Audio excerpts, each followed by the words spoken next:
वसई के बरहामपुर गांव स्थित भीमाई बंगले में रहने वाली 65 वर्षीय दुर्गा बंसोड़े की हत्या का सनसनीखेज मामला सामने आया है।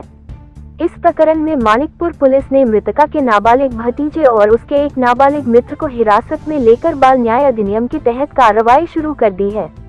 पुलिस के अनुसार दुर्गा बंसोड़े घर में अकेली रहती थी। उनकी बेटी बोईसर में और बेटा वालीद में निवास करता है। सोमवार सुबह उनका शव घर के अंदर संदिग्ध अवस्था में मिला। सूचना मिलते ही मानिकपुर पुलिस मौके पर पहुंची और जांच शुरू की। प्रारंभिक जांच में किसी परिचित के शामिल होने की आशंका जताई गई। तफ्तीश के दौरान शक मृतका के 15 वर्षीय भतीजे पर गया, जो अक्सर उनसे मिलने आता था। पूछताछ में खुलासा हुआ कि रविवार को किसी मामूली बात पर आंटी ने उसे डांट दिया था। इसी बात से नाराज होकर उसने अपने एक मित्र को घर बुलाया। आरोप है कि जब महिला असावधान थी, तब पीछे से उनके सिर पर बांध से वार किया गया, जिससे उनकी मौके पर ही मौत हो गई। घटना के बाद दोनों नाबालिगों ने शव को छिपाने का प्रयास किया, लेकिन सफल नहीं हो सके और वहां से फरार हो गए। पुलिस ने तकनीकी साक्ष्यों और पूछताछ के आधार पर दोनों को हिरासत में लिया।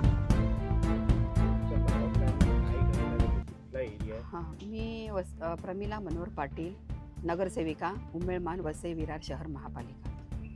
माझ्या गावामध्येच गंगा विहीर परिसर आहे, तिथे भीमाई निवास आहे।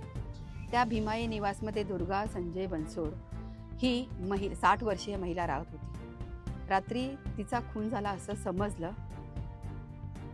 त्याच्यानंतर पोलीस आले। पोलिसांनी बॉडी पंचनाम्यासाठी नेलेली आहे आणि पोलीस पुढे तपास करत आहेत। काय माहिती पडलं कोणी केले ते माहिती नाही, पण ती महिला एकटीच राहायची, त्यामुळे कोणी केले काय माहिती नाही। पण पोलिसांनी असं समजले की पोलिसांनी तिघांना ताब्यात घेतलेला आहे आणि पोलीस पुढील चौकशी करत आहेत। तुम्ही काय पोलिसांशी बोललो? माझं पोलिसांशी बोलणं झालं, पण ते बोलले की आम्ही तिघांना ताब्यात घेतले। त्यांच्याकडूनच मला कळलं की आम्ही तिघांना ताब्यात घेतलेला आहे आणि आमचा तपास चालू आहे। आता बघूया काय पुढे निष्पन्न होते। घटना घडत आहे, सिनियर सिटीजनचा हल्ला, तुम्ही काय पोलिसांना नंतर देणार आहे का लेटर वेटर काय? हां, लेटर द्यायला पाहिजे की तुम्ही अशी हे गस्ती घालायला पाहिजे रात्री, कारण हे रात्रीच्या वेळेस झालेलं आहे। गस्ती होणं आवश्यक आहे।